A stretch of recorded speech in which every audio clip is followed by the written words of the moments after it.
Morning మ్యాగజైన్కి స్వాగతం. ప్రముఖ దినపత్రికలో వస్తున్న వార్తలు వెనకాల జరుగుతున్న పరిణామాలు చూద్దాం. ఒక ఆస్పెక్ట్, ఇప్పుడు ఎకో సిస్టమ్ అంటే ఇవే అనమాట. నీ వల్ల నేను లబ్ధి పొందాలి, నా వల్ల నువ్వు లబ్ధి పొందాలి అన్నటువంటి. ఇప్పుడు తెలుగుదేశం ప్రోత్సహించినటువంటి కార్పొరేట్ విద్యా సంస్థల వల్ల తెలుగుదేశానికి అనుకూలంగా ఉండే మీడియా లబ్ధి పొందుతుంది. తెలుగుదేశానికి అనుకూలంగా ఉండే మీడియా లబ్ధి పొందడం వల్ల తెలుగుదేశం పార్టీ లబ్ధి పొందుతుంది. ఇదంతా ఒక చైన్ చక్ర అనమాట. ఈ భాష్యం రామకృష్ణ గారిని ఎంపీగా ఓకే చేయడం ఒక ఎత్తు అయితే, ఆయన పేరుతో ఎప్పటికొక 5 కోట్లు 6 కోట్లు సంపాదించి ఉంటుంది ఈనాడు ఈ 4 రోజుల్లో. ఆంధ్రజ్యోతి ఇద్దరు కూడా సరే, అది పక్కన పెడితే కాంగ్రెస్ వైఫల్యానికి హిందూ ముద్ర అన్నటువంటిది హైలైట్ చేశారు ప్రధానమంత్రి స్పీచ్ని. కాంగ్రెస్ హయాంలోని మందకొడి వృద్ధి రేటుని మోసపూరితంగా అతిపెద్ద సమూహమైన హిందువులపై రుద్దే ప్రయత్నం జరిగిందని, దాన్ని హిందూ వృద్ధి రేటుగా అభివర్ణిస్తూ వాళ్ళని అవమానించే కుట్ర జరిగిందని, వాస్తవానికి అది కాంగ్రెస్ వృద్ధి రేటేనని ప్రధానమంత్రి నరేంద్ర మోడీ స్పష్టం చేశారు. తాము వచ్చాక కాంగ్రెస్ విషవలయం నుంచి ప్రజలను బయటపడేశామని పేర్కొన్నారు. దేశ ప్రజలు రాజకీయ సుస్థిరత అవసరాన్ని గుర్తించారని, ఆ కారణంగానే తమ ప్రభుత్వాన్ని సంక్షోభ సమయాల్లోనూ అభివృద్ధిని పరుగులు పెట్టించిందని, 7.7% వృద్ధి రేటు సాధించగలిగిందని, 12 ఏళ్లలో దేశాన్ని ఎంతో అభివృద్ధి చేయగలిగిందని, వచ్చే దశాబ్దంలో మరిన్ని ఫలితాల సాధన దిశగా పనిచేయాల్సి ఉందని ప్రధాని నరేంద్ర మోడీ పేర్కొన్నారన్నటువంటి వార్తని హైలైట్ చేశారు. సాధారణంగా ఇవాళ దేశవ్యాప్తంగా ఇక కాంగ్రెస్ కమ్యూనిస్టులు ఇందులో మతం ఎక్కడుంది, ఇందులో మతం ఎక్కడుంది అంటారు. మరి ఇంతకాలపు అభివృద్ధికి సంబంధించి ఏం మాటలు మాట్లాడారు అన్నటువంటిది ఇక్కడ గుర్తుపెట్టుకోవాల్సిన అంశం. పోతే వచ్చే ఎన్నికల కోసం కాదు, వచ్చే తరం కోసం ఆలోచించాలి. నిర్మాణాత్మక రాజకీయాలను యువత కోరుకుంటుంది. దేశ సామరస్యం కోసమే తెలంగాణపై స్పందిస్తున్నా. ఈ విషయంలో బీజేపీ పాత్ర లేదు. లోకేష్తో వారసత్వ పోటీ లేదు. ANI podcast with Smita Prakash కార్యక్రమంలో పవన్ కళ్యాణ్ కొత్త తరం యువత నిర్మాణాత్మక రాజకీయాలను కోరుకుంటున్నారు, ఘర్షణాత్మక రాజకీయాలను వాళ్ళు ఇష్టపడటం లేదు. కాక్రోచ్ జనతా పార్టీ వేదికలో చేరిన యువత బాధను, కోపాన్ని అర్థం చేసుకోగలను. నేను అలాంటి దశలు దాటి వచ్చాను. దిశ లేని కోపం వల్ల ఉపయోగం లేదు. ప్రస్తుత పరిస్థితుల్లో నాయకులు తదుపరి ఎన్నికల కోసం కాకుండా తదుపరి తరం కోసం ఆలోచించాలని జనసేన అధ్యక్షుడు ముఖ్యమంత్రి పవన్ కళ్యాణ్ పేర్కొన్నారు. ఇప్పుడు జంజీ అంటున్నారు.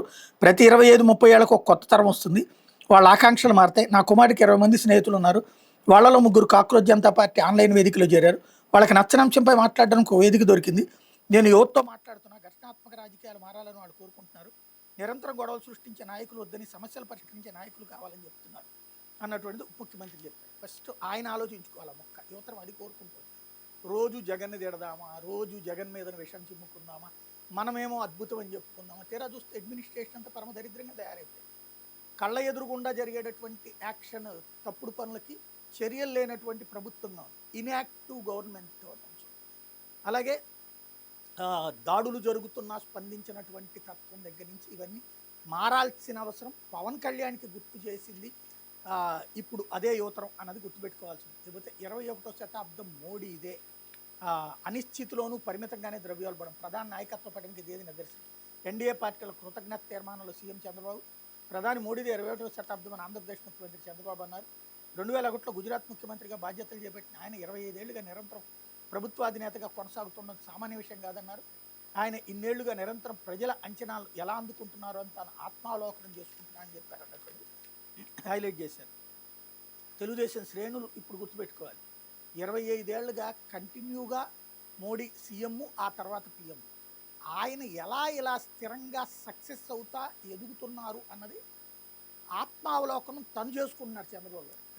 అదే చంద్రబాబు దగ్గర మోడీ నేర్చుకోవాలి, మోడీ ఎంత ఆఫ్టర్ ఆల్ టీ అమ్ముకునేవాడు, ఇట్లాంటి స్టేట్మెంట్ అన్ని ఇచ్చిన వాళ్ళు ఇప్పుడు ఆత్మావలోకనం చేసుకోవాలి.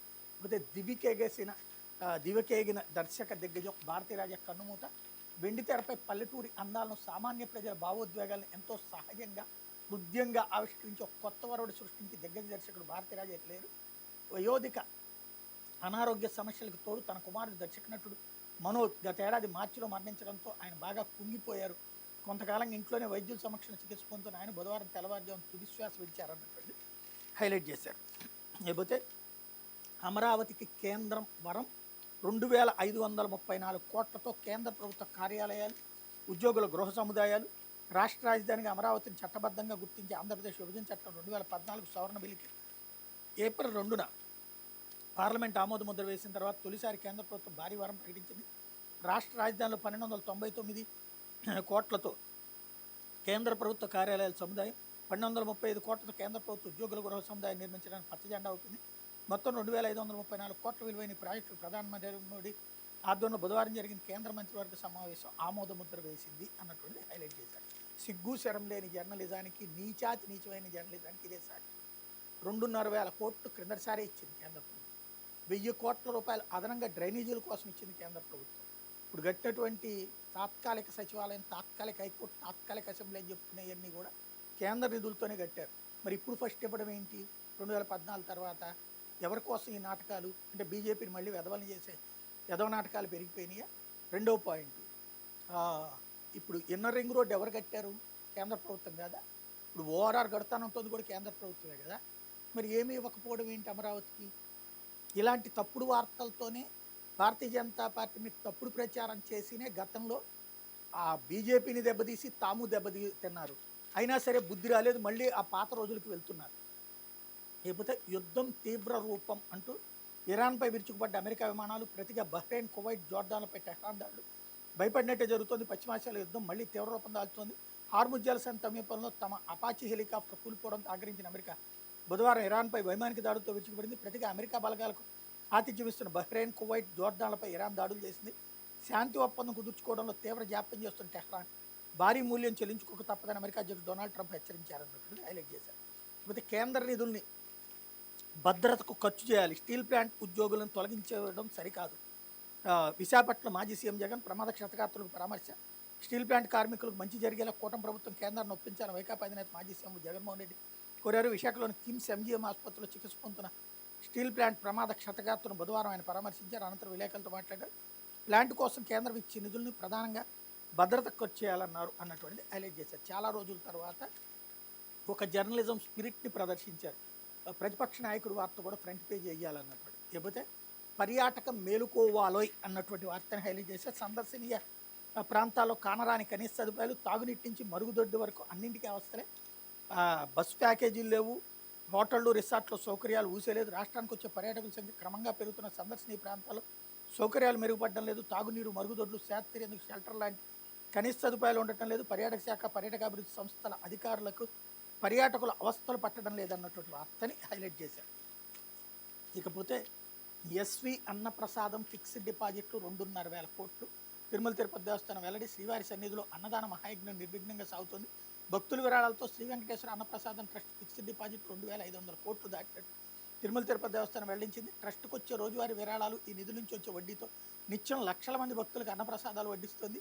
ఏడాది జనవరి నుంచి మే వరకు 4.4 కోట్ల మందికి పైగా భక్తులకి ఈ సేవలు అందించారు. తిరుమల తిరుపతి దేవస్థానం పరిధిలో 1985లో ప్రారంభమైన నిత్యాన్నదాన పథకం ప్రస్తుతం శ్రీ వెంకటేశ్వర అన్నప్రసాదం ట్రస్ట్ ఆధ్వర్యంలో అమలవుతోంది. తరిగొండ వెంగమాంబ కేంద్రంతో పాటు శ్రీ అక్షయ కిచెన్ ద్వారా వైకుంఠం క్యూ కాంప్లెక్స్ కంపార్ట్మెంట్లు, నారాయణగిరి షెడ్లు, క్యూ లైన్ల వెలుపల ఏర్పాటు చేసిన కేంద్రాలు, పిఎస్సి భవనాలు తదితర ప్రాంతాల భక్తులకు ఆహార పదార్థాలు సరఫరా చేస్తున్నారు అన్నట్టు హైలైట్ చేశారు. కాకపోతే శక్తి యాప్లో ఫిర్యాదుతో వీడిన పరువు హత్య గుట్టు. తమ కుమార్తె గుండెపోటుతో మరణించిందని అందరినీ నమ్మించారు. యుక్త వయసులో గుండెపోటు అని అడిగిన వారికి ఆత్మహత్య చేసుకుందని చెప్పుకొచ్చారు. ఎలాంటి అనుమానం రాకుండా అర్ధరాత్రి అంత్యక్రియలు జరిపేశారు. కథ సమాప్తమైపోయిందని ఊపిరి పీల్చుకున్నారు. కుటుంబం నుంచి అపాయం ఉంటుందని ముందే అనుమానించిన బాధిత యువత రికార్డు చేసుకున్న సెల్ఫీ వీడియోను ఆమె స్నేహితుడు శక్తి యాప్ ద్వారా ఏపీ పోలీసులకు పంపించడంతో ఈ పరువు హత్య గుట్టు వీడింది. సొంత తల్లి, భర్త, తాతే ఆమెను మట్టుబెట్టినట్టు తేలింది. శ్రీకాకుళం జిల్లా బ్రాహ్మణ తరలాకు చెందినటువంటి దుంపల హరిణిని టెక్కల మండలం సోర్లిగాం గ్రామానికి చెందిన మేనమామ దంతేశ్వరరావుకి ఇచ్చి వివాహం చేశారు. వీళ్ళకు ఒక కుమారుడు ఉన్నారు. పెళ్ళయ్యాక డిగ్రీ పూర్తి చేసిన హరిణి గ్రూప్ 1 సాధించాలని లక్ష్యంతో హైదరాబాద్లో శిక్షణ తీసుకున్నారు. ఈ క్రమంలో ఆమెకు హైదరాబాద్కి చెందిన నాగేంద్రతో పరిచయం ఏర్పడింది. దీంతో భర్తకు విడాకులు ఇచ్చి నాగేంద్రను పెళ్లి చేసుకోవాలని నిర్ణయించుకున్నారు. దీని కుటుంబ సభ్యులు సహించలేక పలుమార్లు హరిని నిర్బంధించి కొట్టేవారు. వీటిపై హరిని గతంలోనే హైదరాబాద్లోని బాలానగర్ పోలీస్ స్టేషన్లో ఫిర్యాదు చేశారు. స్వగ్రామానికి వెళ్లి విడాకుల వ్యవహారం తేల్చూసుకుని వద్దామని హరిని ఆమె తల్లిదండ్రులు నమ్మబలికారు. గత నెల 30న హైదరాబాద్లో బయలుదేరిన 31న శ్రీకాకుళం జిల్లా సొర్లింగాకి ఆమెను తీసుకెళ్లారు. కుటుంబీకులే అపాయంతో తలపెట్టే ప్రమాదం ఉందని అనుమానించిన హరిని స్వగ్రామానికి వెళ్లేటప్పుడే ఓ సెల్ఫీ వీడియో రికార్డు చేసింది. తన కుటుంబ సభ్యులతో చాలా గొడవలు జరుగుతున్నాయని, జూన్ 5లోగా తాను హైదరాబాద్కి తిరిగి రాకపోయినా, ఫోన్ స్విచ్ ఆఫ్ వచ్చినా తనకేదో ఆపత్తి తలపెట్టి ఉంటారని భావించి పోలీసులు చర్యలు తీసుకోవాలని ఆ వీడియో సారాంశం. దాన్ని రికార్డు చేసిన రోజున నాగేంద్రకు పంపించింది. వీడియోలో చెప్పిన తేదీలోగా ఆమె హైదరాబాద్కి చేరుకోవడంతో హరిని స్నేహితుడు నాగేంద్ర ఏపీ పోలీసు శాఖ మహిళల భద్రత కోసం ప్రత్యేకంగా తీసుకొచ్చిన శక్తి యాప్ ద్వారా ఈ నెల 6న పోలీసులు ఫిర్యాదు చేశారు. ఆ సెల్ఫీ వీడియోను పంపించారు. మంగళగిరిలోని శక్తి యాప్ కంట్రోల్ రూమ్ వెంటనే శ్రీకాకుళం జిల్లా పోలీసులను అప్రమత్తం చేసింది. వాళ్ళు సొర్లింగం వెళ్ళి విచారించగా ఆమె అప్పటికే 6 రోజుల ముందే మరణించినట్టు తేలింది.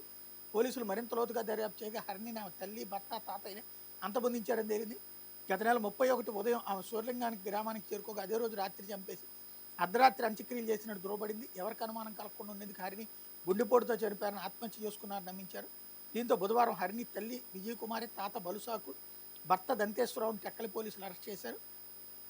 శక్తి యాప్లో అందే ఫిర్యాదుల పట్ల వేగంగా స్పందిస్తున్నాం. ఈ నెల 6న బాధితురాలు సెల్ఫీ వీడియో మాకు అందగానే శ్రీకాకుళం జిల్లా పోలీసులు అప్రమత్తం చేశాం. అయితే అప్పటికే 6 రోజుల ముందే చంపేశారని ఏపీ సాంకేతిక సేవల విభాగం ఐజీ సిహెచ్ శ్రీకాంత్ చెప్పారు. బాధితురాలు సెల్ఫీ వీడియో రికార్డ్ చేసి ఉండకపోయినా అది శక్తి యాప్కి అందకపోయినా ఈ హత్య విషయం వెలుగు చూసేది కాదన్నారు. శక్తి యాప్ అనేది ఈ ప్రభుత్వం కొత్తగా తెచ్చింది కాదు, దిశ యాప్ పేరు మార్చింది. ఇది మళ్ళీ కాకపోతే దాంట్లో ప్రమోషన్ అనేది ఒకటి చేసుకొచ్చుకుంటున్నారు. అది ఇక అలవాటైపోయినటువంటి లక్షణం కాబట్టి దాన్ని ఎవరేం చేయలేరు. బట్ శక్తి యాప్ అనే పేరుతో ఇప్పుడు ఉన్నటువంటి యాప్నైనా సరే సద్వినియోగం చేయగలిగితే బాగానే ఉంటుంది. ఇకపోతే సాక్షి కోటి పరిహారం ఇవ్వాల్సిందే, విశాఖ స్టీల్ ప్లాంట్ ప్రమాద బాధిత కుటుంబాలకు మాజీ సీఎం వైఎస్ జగన్ ఓదార్పు. 1.72 కోట్లు బాధితులకు హక్కుగా వచ్చేవి, రాష్ట్ర ప్రభుత్వం ఇచ్చింది 0. ఇటువంటి సందర్భాల్లో మానవత్వం చూపాలి. మీరు ఇవ్వని పక్షంలో మా ప్రభుత్వం వచ్చి నెల రోజుల్లోని బాధితులకు పరిహారం అందిస్తాం. నాడు ఎల్జీ పాలిమర్స్ ప్రమాద సమయంలో దేశంలోనే లేని విధంగా ఆదుకున్నాం. బాధిత కుటుంబాలకు కోటి పరిహారంతో పాటు ఉద్యోగాలు ఇచ్చాం. అదే తరహాలో ఇప్పుడు ఆదుకోవాలని ఈ ప్రభుత్వాన్ని డిమాండ్ చేస్తున్నాం. ఈ దుర్ఘటనలో కార్మికులు తప్పేమీ లేదు. లోకేష్ మాటలు వెంటే ఇటువంటి మనుషులు కూడా ఉంటారా అనిపించింది. స్టీల్ ప్లాంట్ ప్రైవేటీకరణ నిలిపింది మేమే. దీనిపై 2 సార్లు రేఖలు రాయడంతో ప్రధాని పాల్గొన్న సభలో నివేదించాం. ఏకంగా అసెంబ్లీలోని తీర్మానం కూడా చేసి కేంద్రానికి పంపాం. స్టీల్ ప్లాంట్పై చంద్రబాబు చిత్తశుద్ధి ఉంటే అసెంబ్లీలో తీర్మానం చేసి కేంద్రానికి పంపాలన్నటువంటిది హైలైట్ చేశారు. అట్లాగే 1.72 కోట్లు వాళ్లకు బాధితులకు హక్కు వచ్చేవి, ఇక నువ్వు ఇచ్చేది ఏందయ్యా బోడీ, రాష్ట్ర ప్రభుత్వం నుంచి ఇచ్చింది 0. ఇకపోతే ఆశ్చర్యకరమైన విషయం ఏంటంటే విశాఖ స్టీల్ ప్లాంట్ కేంద్రం నుంచి 11,440 కోట్ల ప్యాకేజీని సాధించామని చంద్రబాబు ఆయన కుమారుడు మంత్రులు గొప్పగా చెప్పుకున్నారు. ఈ ప్యాకేజీని ఉద్యోగులు వీఆర్ఎస్ అమలు కోసం ఉపయోగించారు. జీఎస్టీ బకాయిల చెల్లింపు, బ్యాంక్ రుణాలు తీర్చడం కోసం వాడారు. అంతే తప్ప స్టీల్ ప్లాంట్ నిర్వహణ కోసం కానీ, ఉద్యోగుల బాగోగుల కోసం కానీ, ప్లాంట్లో భద్రతా ప్రమాణాల పెంపు కోసం కానీ ఉపయోగించలేదన్నటువంటిది హైలైట్ చేశారు. ఇకపోతే ఆరోగ్యం ఎలా ఉందన్న చికిత్స పొందుతున్న కార్మికులు, బాధిత కుటుంబాలకు వైఎస్ జగన్ పరామర్శ. అట్లాగే మృతుడు పెంటాయి కుటుంబానికి యంత్రాంగం బుజ్జిగింపులు, జగన్ వద్దకు వెళ్ళొద్దు ఉద్యోగం ఇచ్చేస్తామని. ఇంకోవైపున అరగంటకు పైగా సావధానంగా విన్న జగన్ ప్లాంట్లో పరిస్థితులను వివరించిన కార్మిక నేతలతో కలివిడిగా అంటూ ఒక స్టోరీ రాసుకొచ్చారు. నిన్న పవన్ కళ్యాణ్ త్వరలో ఒక మీటింగ్ పెడతానన్నారు. నిన్ననే మీటింగ్ పెట్టి వినొచ్చారు. ఈయన జగన్ రాకతో ఉరుగులు పదులు, ఉదయాన్నే బాధితుల ఇళ్ల వద్ద కూటమి నేతలు నయా పైసా పరిహారం ప్రకటించకుండా డ్రామాలు అన్నటువంటిది హైలైట్ చేశారు. ఇకపోతే కాంగ్రెస్ వైఫల్యాలకు హిందువులపై నిందలు. కాంగ్రెస్ దశాబ్దాల పాలనలో దేశం అధోగతి పాలైంది, తక్కువ వృద్ధి రేటుని హిందూ వృద్ధి రేటుగా అభివర్ణించారు. వాస్తవానికి అది కాంగ్రెస్ వృద్ధి రేటు అన్నటువంటి మోడీ స్టేట్మెంట్ ఇక్కడ హైలైట్ చేశారు. ఇకపోతే బీచ్లు ఇక బార్లు, తీరాల్లోనూ సీసా చిందులు, ఎగసపడుతున్న టీడీపీ మద్యం సిండికేట్ అలలు. విశాఖపట్నం, చీరాల బీచ్లో 12 ప్రదేశాల గుర్తింపు. ఇతర జిల్లాల్లోనూ జనవరి నాటికి బీచ్ బార్లు. ముసాయిదా ఖరారు చేసిన ఎక్సైజ్ శాఖ ఇక ఉత్తర్వుల తరువాయి అన్నటువంటిది హైలైట్ చేశారు. ఇకపోతే కేంద్రం లెక్క అవినీతి పక్క అంటూ అమరావతి నిర్మాణ పనుల్లో భారీగా వ్యయ వ్యత్యాసం. హైరేజ్ బిల్డింగుల సాక్షిగా మరోమారు అవినీతి బట్టబయలు. సెంట్రల్ సెక్రటరియట్ నిర్మాణానికి చదరపడుకు కేంద్రం 5,587 రూపాయలు 44 పైసలు మంజూరు. రెసిడెన్షియల్ కాంప్లెక్స్ నిర్మాణానికి చదరపడుకు 3,945 రూపాయలు 39 పైసలు. ఈ మేరకు సెంట్రల్ సెక్రటేరియట్కు 1,299 కోట్లు, రెసిడెన్షియల్ కాంప్లెక్స్కు 1,234 కోట్లు మంజూరు చేసిన కేంద్ర కేబినెట్. చదరపడుకు ఇప్పటికే 20,439 రూపాయలు వ్యయం చేస్తున్న చంద్రబాబు సర్కారు 5 స్టార్ సదుపాయాలు, ఇటాలియన్ మార్బుల్స్ నిర్మించిన చదరపడుకు వ్యయం 4,500కు పెంచదంటోన్న ఇంజనీర్లు. కాంట్రాక్టర్తో కలిసి ప్రభుత్వ పెద్దలు పంచుకు తింటుండటం వల్లే భారీగా పెరిగిన అంచనా వ్యయం. ఆ భవనాల నిర్మాణం పూర్తయ్యేసరికి అంచనా వ్యయం ఇంకెంతకు చేరుతుందో అన్నటువంటిది హైలైట్ చేశారు. అయితే కరకట్ట ఇంటి గుట్టు రట్టు అంటూ ఆస్తి నాది, కాపురం బాబుది. కరకట్టపై సీఎం చంద్రబాబు నివాసం ఉంటున్న ఇల్లు తనదేనని ఎన్నికల అఫిడవిట్లో వెల్లడించిన రాజ్యసభ జనసేన అభ్యర్థి లింగమనేని. ఉండవల్లిలోని సర్వే నెంబర్ 272-274లో 1.32 ఎకరాల భూమి, అందులో 5,994 చదరపడుగుల భవనం తనదని పేర్కొన్న రమేష్. కేంద్ర శాటిలైట్ మ్యాపుల ప్రకారం ఆ సర్వే నెంబర్లో ఉన్న సీఎం చంద్రబాబు అధికారిక నివాసమే. ఆ భూమి ప్రస్తుత పరిస్థితిని అఫిడవిట్లో స్పష్టంగా పేర్కొన్న లింగమనేని. ప్రభుత్వంతో లీజు ఒప్పందం ఏడాది ఫిబ్రవరిలో చేసుకున్నట్టు ప్రస్తావన. లింగమనేని కరకట్ట బంగ్లాలో 8-9 ఏళ్లుగా నివాసం ఉండటం వెనక కిడ్ ప్రోకో దాగుందని గతంలో తీవ్ర విమర్శలు. 2014-19 మధ్య అప్పటి బాబు ప్రభుత్వం జరిపిన భూ సమీకరణ, ఇన్నర్ రింగ్ రోడ్ అలైన్మెంట్ మార్పులో లింగమనేనికి భారీ ప్రయోజనం చేకూరినట్టు ఆరోపణలు. ఈ అంశంపైన గత ప్రభుత్వంలో సిఐడి కేసు నమోదు. అప్పట్లోనే సిఐడి ఎఫ్ఐఆర్ నమోదు చేసి 2024 ఫిబ్రవరిలో న్యాయస్థానంలో ఛార్జ్షీట్ దాఖలు. వీళ్ళకేమో బుర్ర ఉండదు, బుద్ధి ఉండదు.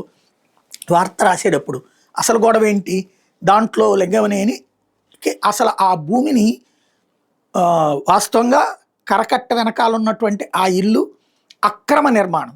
ఎందుకంటే ఆ కరకట్ట లోపల శాశ్వత నిర్మాణాలు కట్టకూడదు. అది కేవలం వ్యవసాయం చేసుకోవడానికి. ఇప్పుడు పవన్ కళ్యాణ్ గారిది కోడి చెరువు అంటున్నారు చూడండి, అట్లాంటిదే అది. నదీ ప్రవాహ ప్రాంతంలో శాశ్వత భవనాలు కట్టకూడదు, కేవలం అక్కడ వ్యవసాయం చేసుకోవడానికి ఇచ్చినటువంటి ప్లేసు. దాంట్లో ఏదో చిన్న తడికిలిల్లో లేకపోతే అట్లాంటిది వేసుకుంటే కూడా అసలు లెక్క ప్రకారం చట్టవిరుద్ధం. కానీ అక్కడ పక్కా భవనాలు కట్టేశారు.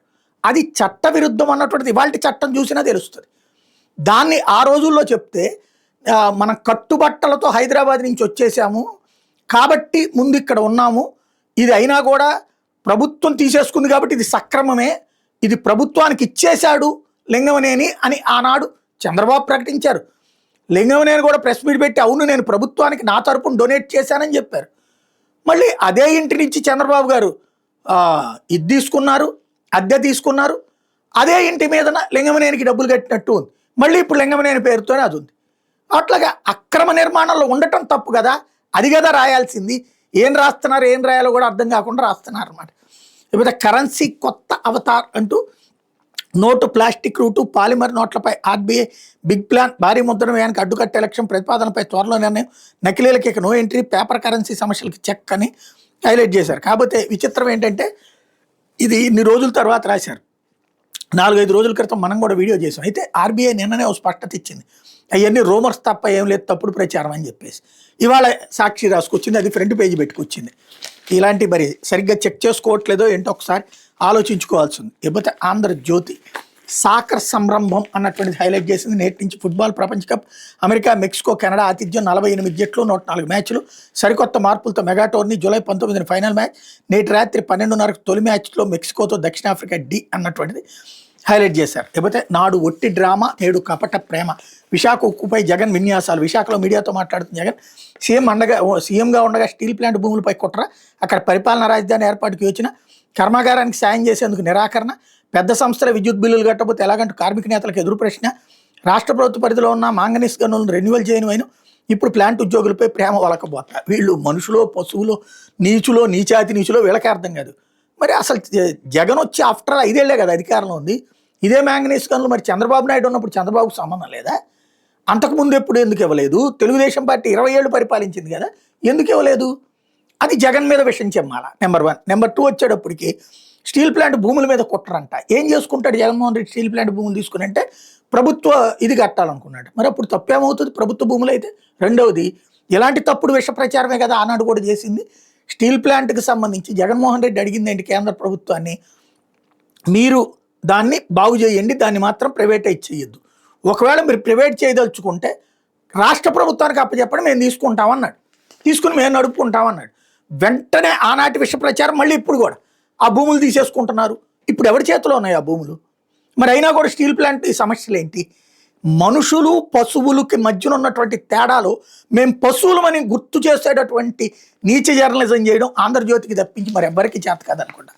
పోతే సుస్థిరతకే పట్టం, 12 ఏళ్ల పాలన ప్రజల పరిణతికి తార్కాణం, కాంగ్రెస్ దుర్మార్గ ఉచ్చు నుంచి దేశానికి రక్షణ, ఎన్డీఏ సాధించిన గొప్ప విజయం ఇదే, నాడు దేశ ప్రజలకు కాంగ్రెస్ తీరని ద్రోహం చేసింది, 2014 ఎన్డీఏనే చివరి ఆశాకిరణం, ప్రతి ఎన్నికలోనూ మాపై సంపూర్ణ విశ్వాసం, వికసిత భారత్ ఇప్పుడు అందరి సంకల్పం, కూటమి భేటీలు, ప్రధాని మోడీ వ్యాఖ్యలు అన్నటువంటి వార్తని ఇక్కడ ప్రధానంగా హైలైట్ చేశారు. ఇందులో చంద్రబాబు గారికి, పవన్ కళ్యాణ్ గారికి ఇద్దరికి కూడా ఫ్రంట్ రోలోనే ఇచ్చారనమాట ఛాన్సు. లేకపోతే దివికేగిన దర్శక దిగ్గజం ఇక్కడ కూడా హైలైట్ చేశారు.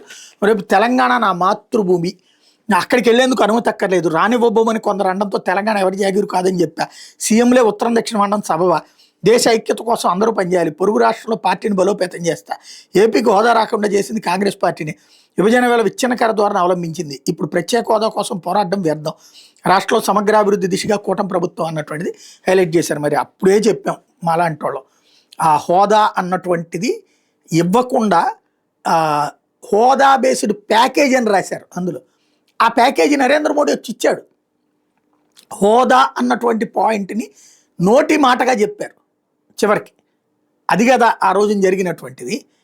ఆ మోసాన్ని అప్పుడేమో ఇదే పవన్ కళ్యాణ్ వీళ్ళందరూ కూడా రివర్స్లో మాట్లాడారు. ఇప్పుడు మళ్ళీ మారింది, వాయిస్ మారిందనమాట. లేకపోతే 1వ తరగతి నుంచే విలువల విద్య, తల్లిదండ్రులు గురువులని ఎలా గౌరవించాలి, క్రమశిక్షణ సహనం పైన పాఠాలు, విద్యా సంవత్సరం నుంచే అమలు, పరీక్షలు వాటికి మార్కులు, నాణ్యమైన విద్యను అందించడంతో పాటు విద్యార్థుల నైతిక విలువలు పెంపొందించాలని లక్ష్యంగా కూటమి ప్రభుత్వం విలువల విద్యను ప్రవేశపెట్టింది. గత ఏడాది 6 నుంచి 10వ తరగతి వరకు విలువల విద్యను అమలు చేయగా 2026-27 విద్యా సంవత్సరం నుంచి 1 నుంచి 5 తరగతులకు కూడా అమలు చేయాలని నిర్ణయించింది. ఆ మేరకు పుస్తకాలు ముద్రించింది. ప్రముఖ ప్రవచనకర్త చాగంటి కోటేశ్వరరావు ప్రసంగాలు ఈ పుస్తకాలుగా మార్చారు. విద్యార్థులు ఇంకా సులభంగా అర్థం కావాలని ఉద్దేశించి ఆ పాఠ్యాంశాల సారాంశం ఆధారంగా పెట్టుకొచ్చారన్నారు. చాలా చాలా చాలా మంచి ఆలోచన, అద్భుతమైనటువంటి. ఈ విషయంలో లోకేష్ని అభినందించాలి. ఇకపోతే అమరావతికి మరో వరం అన్నటువంటిది ఇక్కడ హైలైట్ చేశారు. కామన్ సెంట్రల్ సెక్రటరీ నిర్మాణానికి పచ్చ జెండా అన్నటువంటిది.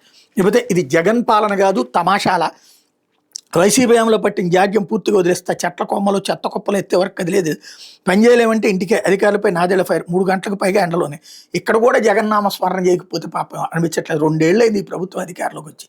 చెత్త తీయాల్సింది నీ ప్రభుత్వంలో, నీకు చేత కాకపోతే అది జగన్ టైంలో లాగా చూస్తూరుకొని, జగన్ టైంలో చెత్త ఎప్పటికప్పుడు ఎత్తుకుపోయారు, ఇళ్ళకొచ్చి మరి ఎత్తుకుపోయారు. దాని మీదన చెత్త పన్ను అని చెప్పి చెత్త ఉపన్యాసాలు ఇచ్చింది మనం, కాబట్టి అది నడిచిపోతానే ఉంది. ఇకపోతే జాను ఎక్కడమ్మా అన్నటువంటిది హైలైట్ చేశారు. తునిలో 4 రోజులుగా కనిపించిన 2 ఏళ్ల చిన్నారి, 400 మంది పోలీసులు ఊరి జనం జల్లెడ, డ్రోన్లు ఎస్డీఆర్ఎఫ్ బృందాల గాలింపు, కొండలు గొట్టలు వెతికిన ఆచూకీ కరువు, ఆడుతూ ఇంటి నుంచి బయటికి చిన్నారి, వెంట వెళ్ళిన పెంపుడు కుక్క, 3 రోజుల తర్వాత ఇంటికి, పాపను ఎవరైనా అపహరించారా, జంతువులు ఇడ్చుకెళ్ళాయన్న కోణాల్లో దర్యాప్తు, డాగ్ స్క్వాడ్కి భారీ వర్షాలతో తెప్పలు అన్నటువంటిది హైలైట్ చేశారు. ఇకపోతే కాంగ్రెస్లో టీఎంసీ విలీనం, సోనియా గాంధీ ప్రతిపాదన, సమయం కోరిన మమత, పార్టీలో కీలక పోస్టుల ఆఫర్, ఉపాధ్యక్షురాలకు అవకాశం, 20 మంది ఎంపీలు 64 మంది ఎమ్మెల్యేలు తిరుగుబాటుతో కష్టాలు, ఎవరెవరితో కలుస్తారు తిరుగుబాటు నేతలు నిలదీత అన్నటువంటి వార్తని హైలైట్ చేశారు. ఇకపోతే